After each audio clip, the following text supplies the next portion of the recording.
Good evening to all. How's everybody doing? Thank you so much for joining in. Hopefully, the audio it is okay. It is late.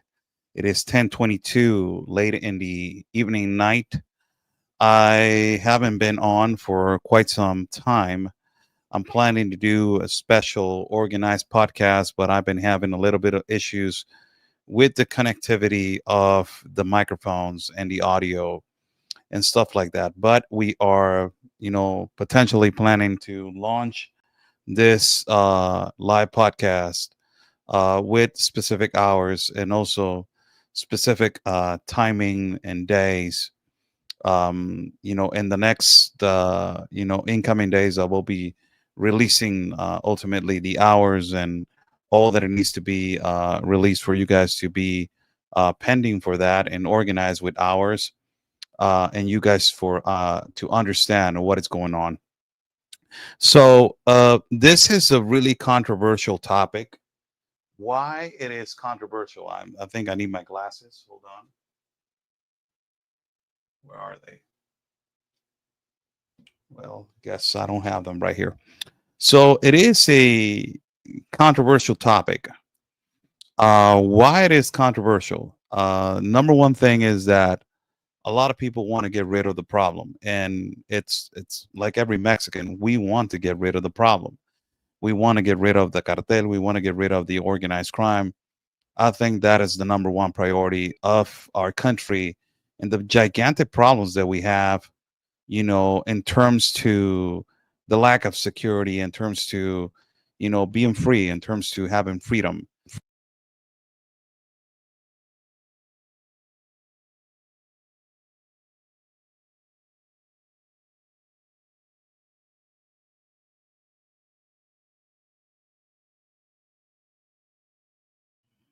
Hope that the audio is good right there. I think the audio is good. We're back. We're having a little bit of issues with the audio. So um, I think that, we need to understand that we seen the enough pressure of the Trump administration to the Sheinbaum administration in terms to the threat of a tariff, which we talked about that was going to be key. A lot of people said, no, it's not going to be that. It's going to be the stay in Mexico policy. Stay in Mexico policy was not even implemented. It was just closing of the CBP one. And next, it was shutting down CBP one and securing the border, and then the threat of a tariff, which it was the number one strategy and the number one issue for the Trump administration to push Mexico to do better in terms to the massive influx which it was coming to the north borders. Not only that, but also at the end of the day, to decrease the level of trafficking of fentanyl into the north, and also to decrease the level of caravans, which it was continuously, overflowed under the Biden administration, which it was a complete disaster, and everybody knew about that. But now we are seeing that the Trump administration it is pushing now to send vessels to international waters to prevent, and to prepare themselves for, to send a message to the cartel. But also there has been a little, little hints to say we're going to send troops inside of Mexico. What is my opinion on that? And it is, not controversial. It is basing myself on the Constitution and also in our law, in the Constitution, and also in our law. So, um, on the Constitution of Mexico, and I will read that for people to understand why am I referencing to the Constitution. Let me read it so you guys can understand why am I, potentially, you know, basing myself at my argument on the Constitution, which I believe that is the most, accurate argument for all of this. For people that want to be a military intervention in our country, I believe that that is going to be impossible, and that is not going to happen. Whether we want to eliminate and eradicate the cartel, that is the number one purpose. We most importantly want to do that, but I don't think that that is going to be the way. even with this president, even if there was a conservative right wing president, it is against the Constitution of Mexico. We are a sovereign country. We have a constitution. We have a law. We have a lot of corruption. And it's like the United States has a lot of corruption, but also our corruption runs deep because a lot of the politicians are bought, a lot of the politicians are corrupted, and a lot of the politicians are in cahoots with the cartel, which we need to understand that America wants their constitution to be respected. America wants their law to be respected. America wants their American immigration law to be respected. As Mexicans, they want their law to be respected. And ultimately, there's a huge conservative, right wing movement in our country of Mexico, which believes also that this is not going to happen. Let me read to you Article 129 of the Constitution of Mexico. It says, in times of peace, no military authority may perform any functions other than those that have a direct connection with military discipline. That in translation, this in practice means that no foreign army may enter, move, or operate within Mexico without the express authorization of the Congress of the Union and the president, since national sovereignty and non intervention by foreign powers are protected, which means that this, potentially saying we are going to go in there, we are going to go in there, we're going to go in there, it is against our constitution and it is against, basically not our constitution, but is against the law, so they can be a negotiation between Claudia Sheinbaum and President Trump, which we know Claudia Sheinbaum, it is a progressive leftist, progressive leftist president. But at the end of the day, if she's leaned to the left, she's having uh, major agreements with Donald Trump. This pressure has been pressuring Mexico to do the dirty job in our country. And I will tell you, if it wasn't for this administration, if it was, I just made a post on Instagram on my stories, and I said, what would have happened if Kamala Harris would have been president? And I believe strongly, 100 and 1,000,000% that this would not be happening if Kamala Harris would have been president. Now you have more than 50 leaders extradited, cartel leaders, and really bad people, cartel leaders and distributors of tons of narcotics. More than 50 of these leaders have been extradited to the United States of America. Not only that, from the Trump administration till now, to July and the middle, initiating August, more than 50% of the trafficking of fentanyl has been stopped from reaching the United States borders or stop before reaching the United States borders. That is a huge, huge number. More than 1,200 laboratories have been dismantled in the central parts of our country of Mexico. Laboratories dedicated to create methamphetamine, to basically construct and to make cocaine, and ultimately also fentanyl.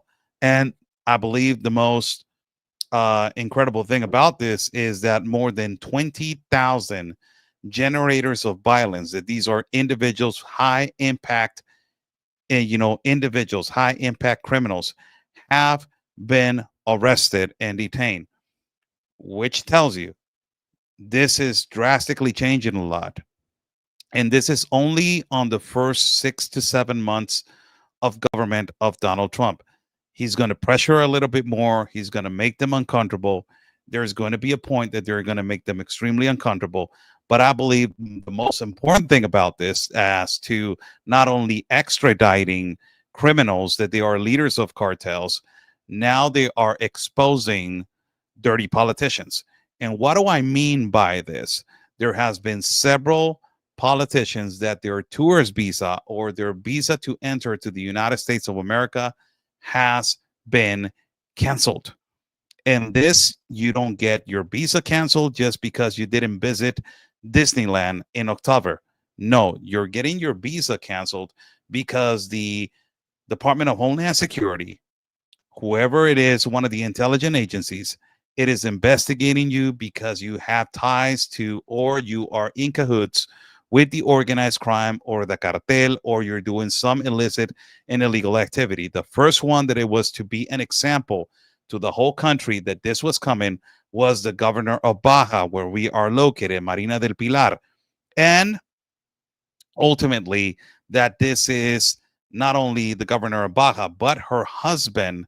Her husband, it is in cahoots with the cartel. I am going to answer a question right here, which is I'm going to answer the question directly. Brenda Casanova says, "You are not a sovereign. You're not a sovereign nation when cartel own and control your country and president. Trump declares cartel as terrorists to the United States. We can send troops. No, you can send and you can say whatever you want that there are terrorists, and you want to say that there are terrorists. Go ahead. You want to declare a war to our country and you want to enter with your military in our country when you are the number one buyer of fentanyl, you're the number one distributor of fentanyl, you're the number one buyer of cocaine in the world, of this synthetic drug, you're the number one buyer of child trafficking, you're the number one buyer of pedophilia, you're the number one distributor of unaccompanied minors that there are missing because of the Biden administration. You cannot even control Antifa in your country. You left your troops in Afghanistan abandoned, and you left your people abandoned in Afghanistan. You cannot even control Black Lives Matter. And ultimately, you're the number one distributor of firearms to the cartel from Arizona and from Texas into the cartel's hands in Mexico. I'm just saying factual situation. We are a sovereign nation, whether you like it or not. That is corrupted, that is corruptibly controlled by cartels. That is a whole different issue. We have a constitution, and you are going to respect it. As we Mexicans, we admire the United States of America. We respect the United States of America. And you guys have a constitution also. You got a First Amendment, you got a Second Amendment, and you have all these amendments that give you freedom and the protection to bear arms. As we also, in our constitution, it says in Article 129 that no foreign military will enter our country without the consent of Congress and without the consent of the president. Whether we agree with the president, shamebound that she's corrupt and she's leftist, whether we don't agree with her in a lot of things that she's doing, whether we know as Mexicans that a lot of these politicians are corruptibly being polluted by the cartel and the organized crime, whether you are not only that, but whether your politicians are also corrupt, whether Gavin Newsom knew about this illegal mass migration of Chinese people through Jacumba, California, whether Veronica Escobar knew about the mass illegal migration through the parts of Juarez into El Paso, Texas, whether your Mayor Merrick Eric Adams in New York knew and gave out all these hundreds of millions of dollars to these NGOs, whether you're Chuck Schumers, whether you're Jerry Nadlers, whether you're Alexandria Ocasio, Rashida Tlaib's, and Ilhan Omar's, gave millions and billions of dollars of approval to the NGOs, the International Organizations of United Nations, or OIM, the International Organization of Migration, and the UNHCR to give them millions and billions of dollars to live out of human suffering and to also weaponize this migration to enter through non-ports of entry to your country. And this is your government, nobody else. So I'm sorry. No, we have a constitution and it is going to be respected. And that is one of the reasons why a lot of the people in Mexico, even the conservative side in Mexico, we're saying, okay, we know that we are being pressured, and that is good. We admire that the relentless to pressure and to destroy the cartels. It is the number one situation. Plus, we need to understand that the United States has also a cartel inside operating, and needs to be dismantled. It is the offer and the demand. What do you think? The narcotics inside of your country are being distributed by robots? What about the pharmaceutical industry? What about the infiltrated agents from your letter institutions that they are involved and in cahoots also with the organized crime and the cartel in Mexico. Do you think that there's none? Just recently, two United States Customs were arrested because they were in cahoots with the cartel, collaborating and working with them, letting vehicles go through their lanes with illegal aliens and exotic migrants from the extracontinental migrants from the Middle East. And also, Border Patrol agents, sadly, they were arrested in the part of Juarez in El Paso, Texas, where they were in cahoots with the cartel, letting thousands of illegal aliens cross through non-ports of entry. It is a bilateral problem, and it needs to be fixed. Now, I'm just being honest and going by what is the law of Mexico. The law of Mexico we have a constitution, and it is Article 129 of our constitution that it doesn't give the right to nobody to come in with a foreign military and enter our country or force their entry to our country. It is invading our sovereignty, and ultimately it needs to be passed by Congress, and it needs to be passed by the president. So if that happens in one particular point and juncture, it will be authorized by the Congress of Mexico, that I see that is really difficult because the majority is left, and it needs to be authorized by the president, that I see it extremely difficult because the president, it is a leftist president. And I don't see that happening. That is the reason why I'm going more further into the guidelines of what President Trump and the Trump administration it is doing right now. You know, it is pressuring Mexico, hitting them in the pockets to these cartel organizations, that they're actually being hit enormously, because the trafficking of humans was one of the biggest markets that it was coexisting under the Biden administration, that created a collateral disaster. That, by the way, let me add to the information that I was explaining. Under the Biden administration, the cartel grew 2 times bigger on technology, on artillery, on financial status, and also on land, which they bought a lot of land because of the open border policies and the globalist policies that they coexisted under the Biden administration of open border policies. It goes back to where Obama also, that Obama, was one of the worst presidents possibly in American history, that, did the Fast and the Furious situation, and it caused so many deaths on this cartel war in our country of Mexico. So I don't think that this can happen. I don't think that they're going to allow to send in the military.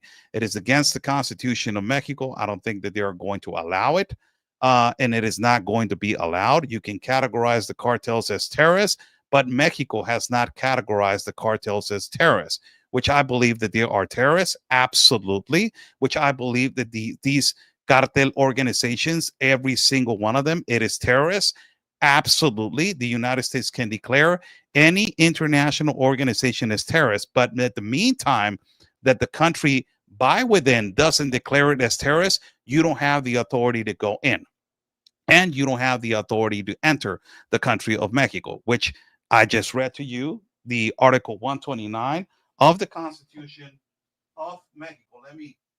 Sorry about that. Let me read it again for people to understand why am I referencing to this. And we need to understand factual evidence, not go with the feelings, go with factual evidence. It says Article 129 of the Constitution. It says this: in times of peace, no military authority may perform any functions other than those that have a direct connection with military discipline. And it says, in practice, this means that no foreign army may enter, move, or operate within Mexico without the express authorization of the Congress, of the Union, and the President, since national sovereignty and non-intervention by foreign powers are protected. So, first and foremost, it has to be authorized by the Congress of Union of Mexico. Then later on, it needs to be authorized by the president of Mexico to let a foreign military enter our country. Do we Mexicans want the cartel and the organized crime to be eliminated of our country? Absolutely, a 1,000,000%. Yes. Now, let me just tell you, This problem, the Mexican military has the capabilities and the capacities to basically eliminate this problem. We have asked so many military National Guardsmen and also military Marines and say to them and ask them, do you have the capacities and the capabilities to eliminate this? And all of them, they say, absolutely we do. But guess what? Every single time that we are going and we are going to go hard at them, we receive the order to stop. And the majority of the time that we are going to go on a confrontation, the cartel and the organized crime uses civil people to protect themselves with, or they go into neighborhoods to protect themselves with that. So it's kind of like a strategy that they use, a particular terrorist group in the Middle East that they use exactly the same. The government of Mexico needs to be responsible for their own problems. This is a bilateral problem. That is the number one reason why Donald Trump said, okay, I'm securing the border, but also I need you to decrease the level of fentanyl into our borders, and I will take care of the level of distribution and addiction. And I will take care of my problems inside of the country of Mexico, of the country of the United States of America, which I just read to you. The level of decrease of fentanyl arriving into the United States of America has dropped up to a 50%. That is a huge number. That is a huge number. And we are only going on 6 months, going on seven months, I believe. So 7 to 8 months into this administration of the Trump administration. You already have more than 50 leaders of cartels extradited into the United States of America. The trafficking of fentanyl up to the northern borders has dropped to 50%. You have more than 1,200 laboratories which they were making fentanyl, methamphetamine, and cocaine dismantled. More than 20 agitators and violent criminals have been arrested in the country of Mexico. Not only that, you have multiple politicians that their visas have been revoked and stopped, which means that the United States government, it is investigating them, and they know that they are in cahoots with the organized crime and the cartel. One of them was the governor of Baja California, Marina del Pilar, with her husband. The other one was just recently, a couple of days, the mayor of Mexicali, that is the next door city to Calexico. Her husband was the first one to be involved in the organized crime, potentially with cartel, and the mayor got her visa canceled. The mayor of Nogales, it is a city that is connected to Arizona, also his visa was canceled. Several other politicians, their visas had been canceled. We have been saying this for quite some time. You can extradite all the leaders of cartels that you want, but if you do not start extraditing dirty politicians into the United States of America, the problem is still going to be coexistent. This is one of the reasons why exposing the dirty politicians, canceling their visas, it is sending a message to the administration that is currently in government in Mexico that we are on your back and we are investigating you. And guess what? All the politicians that their visas have been revoked. All of them are from the same political party of the current president of Mexico, Morena. So it tells you the level of corruption, the level of narco government that is still in function. And you have to give credit to several individuals that are trying to do their best under the Mexican government. That is Omar Garcia Harfuch, that is the director of national security, I think so, in our country of Mexico. It is doing a good job. whether I don't like this administration at all. I don't like their, their security strategy. I don't like it at all. But this guy, it is risking his life, and this guy is trying to do the best that he can with the utensils that they are giving him and the possibilities to expand his knowledge and his potential power to where he can reach. But we have a problem. And the problem is that we have a cartel war in Culiacan that it hasn't been fixed. We have a lot of agitated groups in the central parts of the city, in Michoacan and Guerrero. Also, another thing that I need to add, a lot of these narco corrido singers and famous traditional cartel group singing groups, their visas have been canceled or put on hold. This is a huge message to the Mexican government also. A lot of them, they have been also tied to several cartels like the Sinaloa cartel. Just yesterday, another influencer was assassinated in Mexico. An influencer that had strong ties to the cartel of Sinaloa. Remember that we were in Sinaloa, we were in Culiacan not too long ago, and we were covering the cartel war over there. Ben Berquam and myself, we were over there, and our connection over there, a journalist and Proceso magazine writer Aron Ibarra told us there is a hunting hit to these influencers because the cartel now, it is using influencers to money laundry a lot of their process money that is coming in from the United States, and also renting musical venues inside of the United States to money launder for trafficking of humans, trafficking of women, all this market that you will do in a musical venue. Another influencer was just killed a couple of days ago because he had strong ties with the Sinaloa cartel. So you have all these massive events that they are happening continuously. This has never happened before in history. Let me just tell you, never before in history of our country of Mexico, this has happened. And I have told you guys before this started happening, I had these conversation with you guys. And I told you, nobody in history, no administration in history has ever had this much power of information like the one that is right now. And why am I saying this? Because this administration currently right now, they have El Chapo Guzman and they have El Mayo Zambada, two of the biggest drug lords and kingpins in the whole world.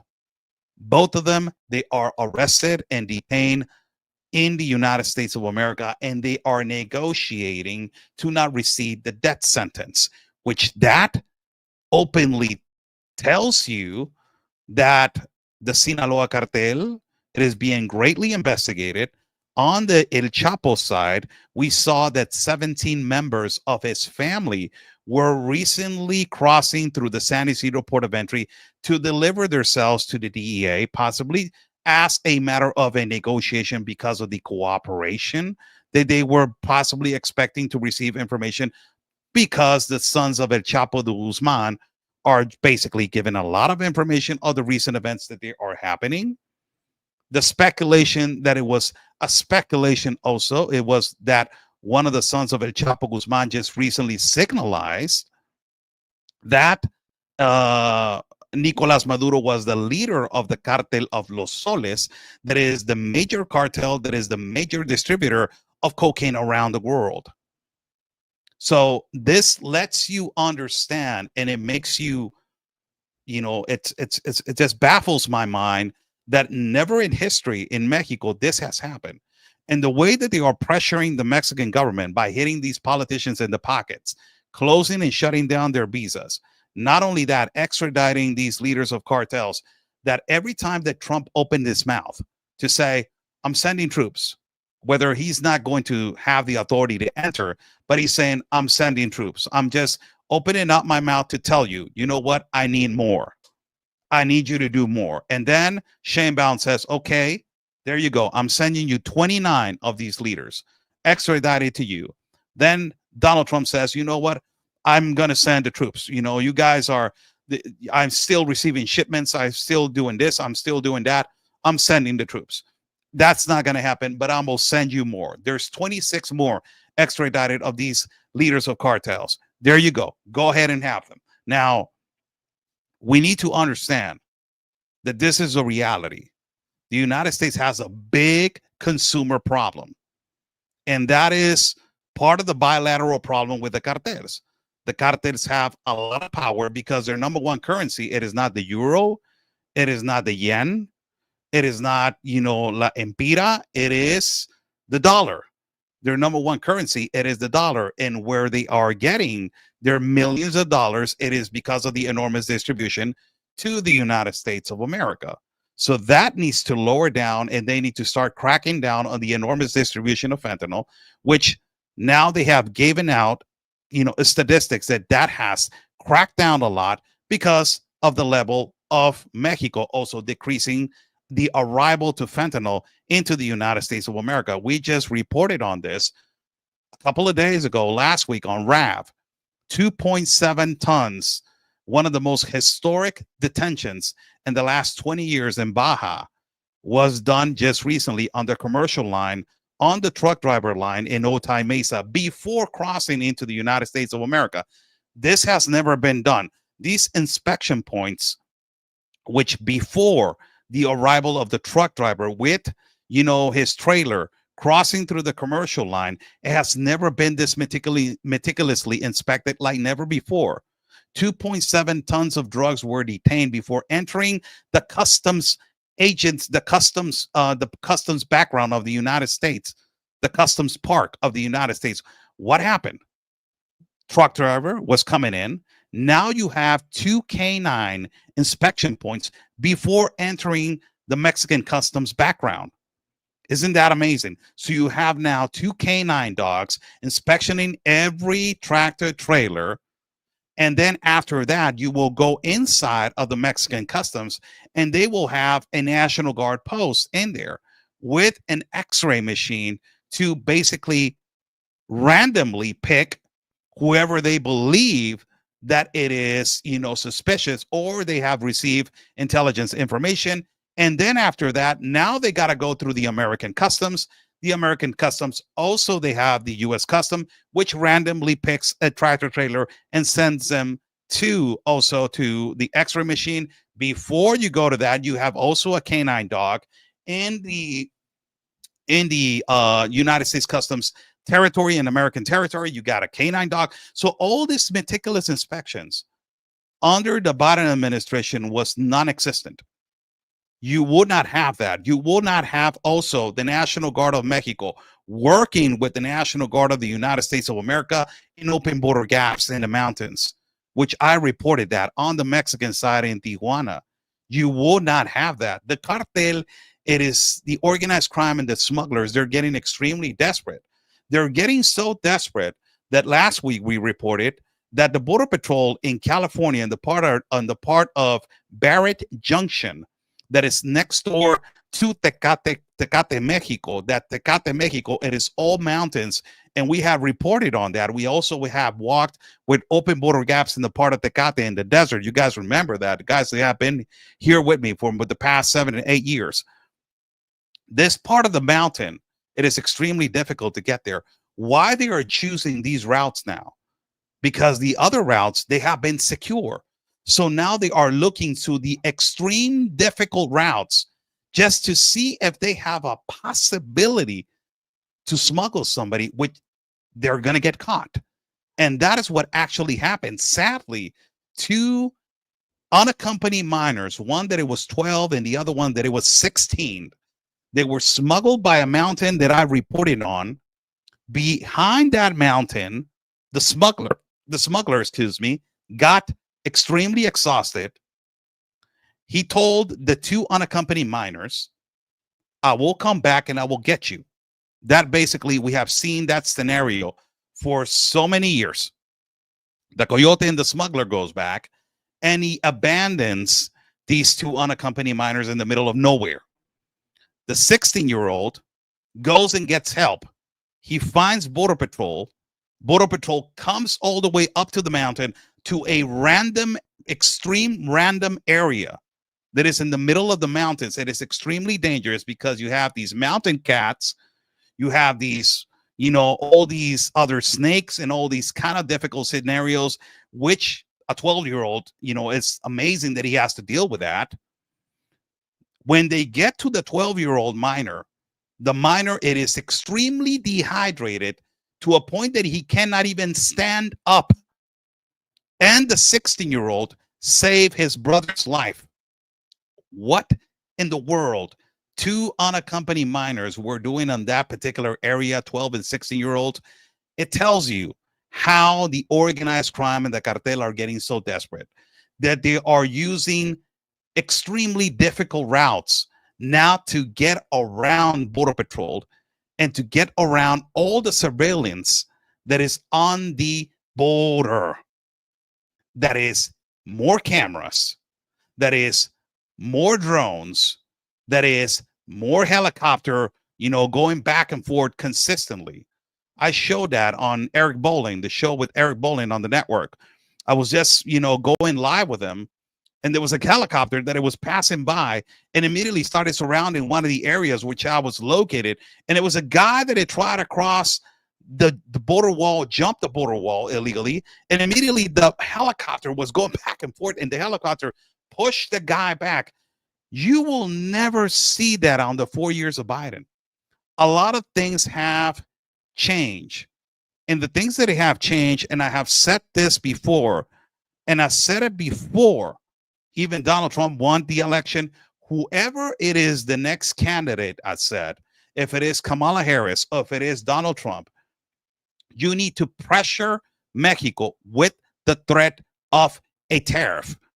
And if you do not do that, this relentless, violent activity in our country, it is not going to decrease. The dirty politicians in our country of Mexico need to be exacerbated and pressured. And that is what is actually happening. Now you have politicians worried and preoccupied that they're, forget about their cancellation of their visa. They're going to be on the spotlight to say your visa was canceled. Now everybody in Mexico will categorize you that you were involved and you were in cahoots with the organized crime and the cartel.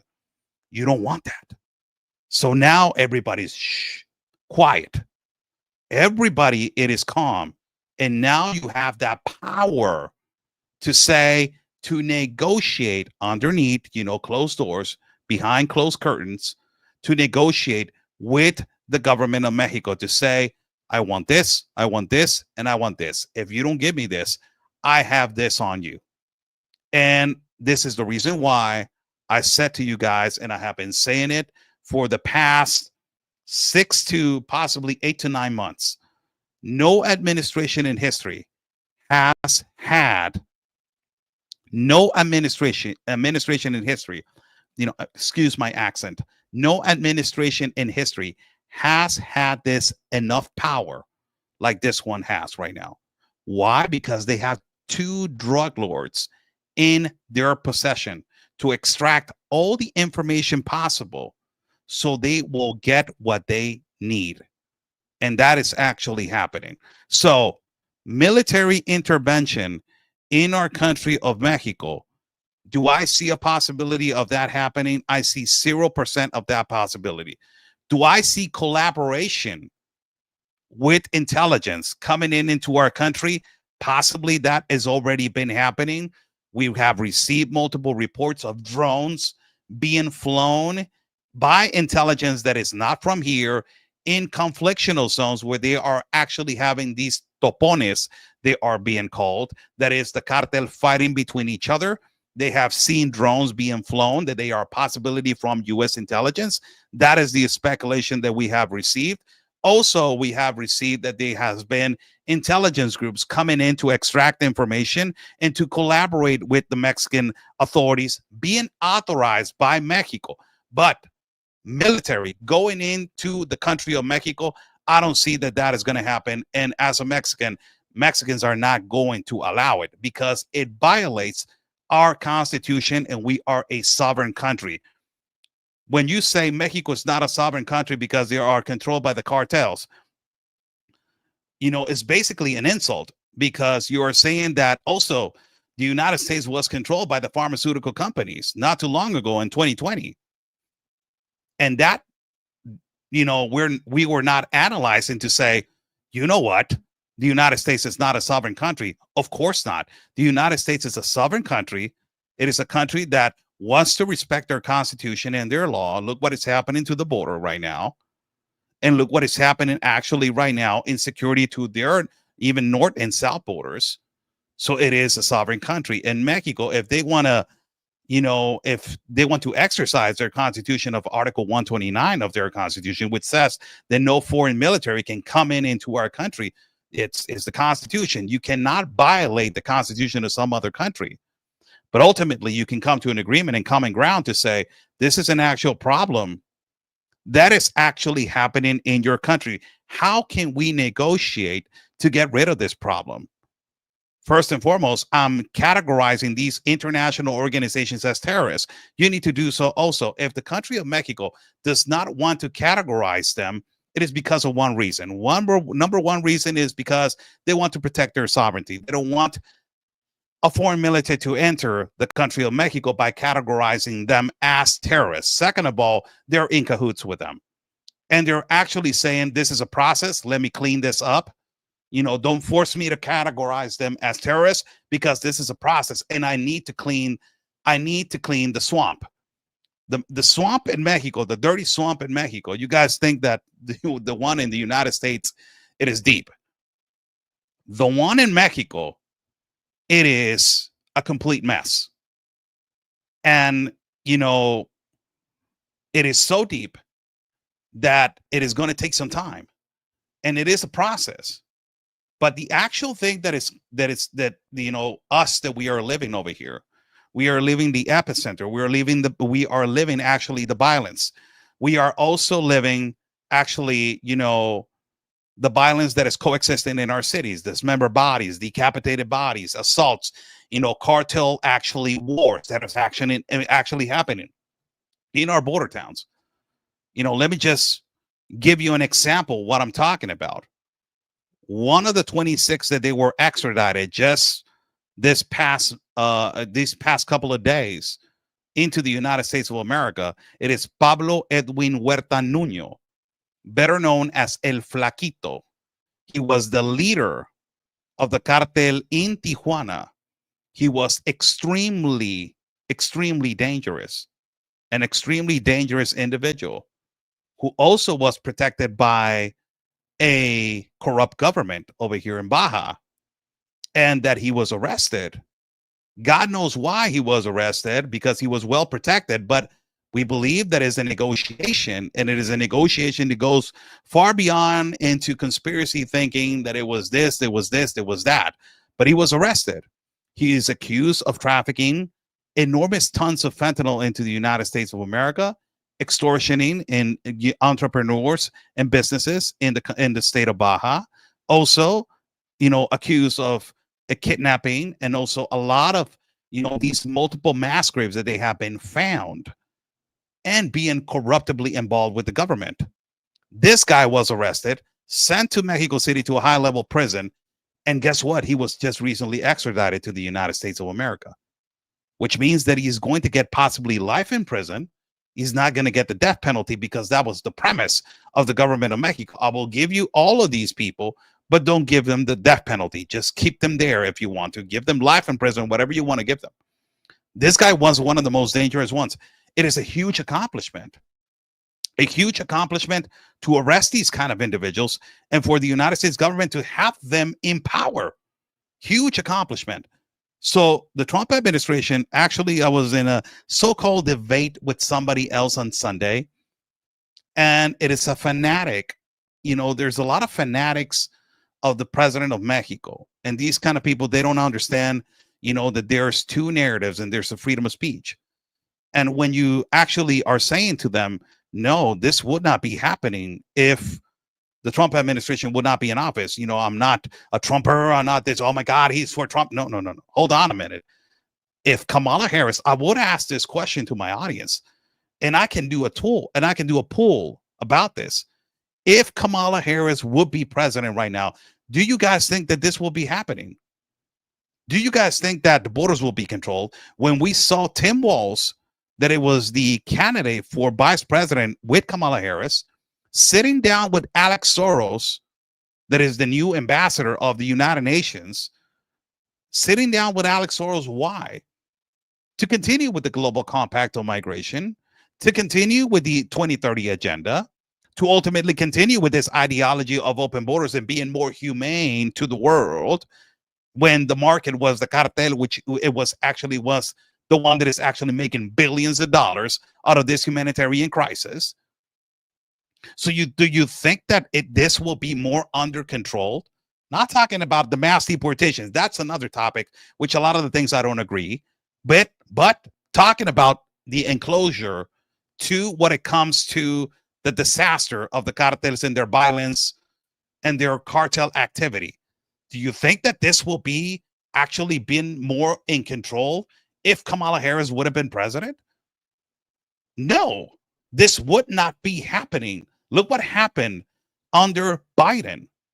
When Donald Trump was president with Andres Manuel Lopez Obrador, the past president of Mexico, Andres Manuel Lopez Obrador became president on 2018. Between 2018 and 2020, before the pandemic, the borders were a little bit controlled and the level of violence was decreasing. Just when Donald Trump left office and Joe Biden came into the president, all hell got loose. And I will tell you why. Mexico is still part of the globalist compact on migration. Joe Biden brought it back. And all the three most important countries in the continent, Canada, the United States, and Mexico, all of them, they were tied with this compact of the United Nations. So you had open borders all the way from south of Mexico through Guatemala, all the way to the north of Canada. All of them, they were opened. And all of them was free of transit because all of them, they were part of this globalist agreement with the United Nations. And it was a complete disaster. Now, Joe Biden got out of office. What happened? Immediately, CBP-1 got canceled 1 minute after Donald Trump came into office. And the massive flow has been completely shut down. An example, no children are dying inside of the Darien Gap. No women are being raped. No women are being abused. No men are dying inside of the Darien Gap. The Colombian cartel doesn't have control outside of Colombia in Necoclí, where we have been 4 times inside of the Darien Gap. They don't have control of this massive influx, and they don't have control of the vulnerabilities and the necessities of migrants, which they were trusting the cartel on this normalized conduct that it was implemented by the Democrats to the whole world. And the cartel had enormous control from South America all the way to Central America. There's no more extortioning of massive migrants on the part of Honduras, in Nicaragua, and also in Guatemala. There's not a massive influx coming in through the part of Guatemala and Mexico, where the cartel had control of these galleras, these warehouses, where they used to stash the migrants, abuse them, and also extortioning them for more quantities of thousands of dollars of money. You don't have massive caravans coming out of the south border continuously, thousands and thousands and thousands and thousands, continuously all the way to the north. You don't have a disaster right now of enormous trafficking in the north borders that connect to the United States of America, to the south borders of the United States. You don't have a disaster like it was before. It was a complete disaster. And one of the things that it has been happening, 2 tunnels have been shut down under the Trump administration in the state of Baja. 2 tunnels. On these 2 tunnels, they were trafficking enormous quantities of fentanyl, drugs, exotic migrants, which these are extracontinental migrants. So are these things that I just mentioned would have happened if Kamala Harris would have been president? It's just a question. And a lot of things you got to say, well, one of the things that I'm going to be reporting this week, and I will make a report around Friday, I'm going to deliver this package.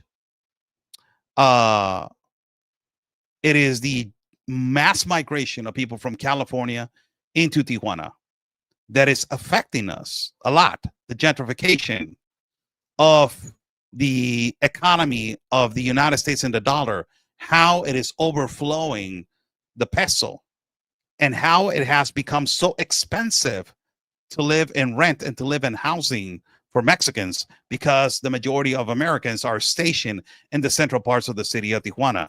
And the cost of living has gone up, and the cost of food has gone up, and the cost of rent and the cost of housing has gone up because of the enormous influx of US citizens coming down into living in Mexico. Because of who? Because of the economy of Gavin Newsom. Nobody else. Gavin Newsom, it is the number one at fault. The cost of housing in California, it is unaffordable. The cost of gasoline in California, it is unaffordable. To buy a house in California, it is just basically almost impossible. To live in California under liberal ideologies, it is extremely difficult now. So all these obstacles, they are being put to Californians and to US citizens that they actually live in California. And it is getting more difficult by the day. Every day it is getting more difficult. And now they are migrating to the part of Mexico, which it is causing now the lines to cross on the vehicle port of entry to be from 2 hours and 1 hour and 30 minutes to be all the way to 3 hours. Why? Because it is a massive population now living over here. And now because of that, they're opening another vehicle port of entry and the east side of the city of Tijuana, which it was already in plans by so many years ago. You know, a lot of things are changing. Positive things are happening. You know, nobody likes, as a Mexican, we have a lot of pride, and we don't like no other government to be pushing us and to be telling us what to do. But we have to leave our pride on the side for a little bit, and this is for the better of our country. And if the United States government, it is pressuring the corrupt Mexican government to do better, you know, it doesn't matter. Our pride needs to go on the side, and we need to fix our problems. Whether it is in the United States that they need to fix the enormous distribution of fentanyl, that they need to fix the enormous distribution of unaccompanied minors and child trafficking that happened under Biden. More than 350,000 unaccompanied minors went to, I don't even know God's where. They need to fix that. They need to fix their pedophilia problem. They need to fix the child trafficking that is inside, the distribution of cocaine. Everybody, it is fixing their own problems, which means that things are basically constructing, and, you know, the pieces of the puzzle are coming together.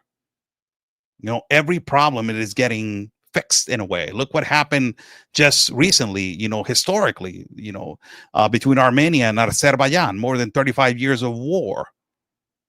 You know, more than 35 years of war, and no other president has ever fixed it, and the current administration fixed it. You know, look what happened the other day, you know, historically. Vladimir Putin arriving to American territory to talk about peace deals between Ukraine and Russia. Just yesterday, you know, Zelensky, or today, I don't even know where it was. Zelensky coming in also and talking with, you know, the EU, talking about and sitting down to see in the talks to create peace. A lot of things are happening. A lot of things are happening. $50 million for the head of Nicolas Maduro, this corrupt dictator of Venezuela. A lot of things are happening. A lot of things are happening. And, you know, I believe strongly that military force in our country of Mexico, it is no need for that, other than basically not only it violates our constitution, but there is more ways to negotiate on these people of how to eliminate and eradicate these people. You know, it will be so nice to go in there, bam, you're out, you're done. It is eliminated. The problem is done. But also, we have a constitution, and you cannot allow that to be violated, as the United States has a constitution, and, you know, it needs to be respected also. God bless you. Thank you so much for joining in. I'm Oscar Blue for Real America's Voice News and my platform. I'm reporting from my platform today. I'm hoping to have this podcast ready. I hope that the audio was good for you guys. Tonight I have been having a lot of difficulties to connect the audio and the console over here. I don't even know how I did it, but it has been extremely difficult to do it. So it's nice to talk to you guys tonight. I didn't put my Buy Me a Coffee link, but if you guys want to go to my Buy Me a Coffee link, just, write my name, go to my Buy Me a Coffee link. I will greatly appreciate you guys, your cooperation and contributions to our independent reporting and travel fund. And ultimately, we are going to be reporting on more issues during the week. I'm going to prepare a little package for you guys to have. And for you guys be tuning in for the next incoming days. Hopefully we will be traveling in the next incoming week or so. Last trip was I was extremely tired and extremely exhausted. So and I got sick. I got some medical attention and medical exams, and everything went good, thanks to the Lord. But we need to get stronger for us to be traveling again. So, God bless you guys. Thank you so much for joining in. Read your comments. If somebody wants to say hello, somebody wants a shout out, give it a like to the video, hit that bell button on YouTube, hit that subscribe button on YouTube. Also subscribe to my channel. My God, the censorship, it is so horrible on YouTube, man. That page, it is censored. I've been demonetized since 2020 on YouTube. Demonetized since 2020. You got to be kidding me with that. It's crazy, huh? Crazy. Since 2020. 5 years demonetized from YouTube. It is absolutely nuts. But that's the way it is. God bless you. Stay safe. And has been a pleasure talking to you guys. And like we always say, God's plan, it is our mission.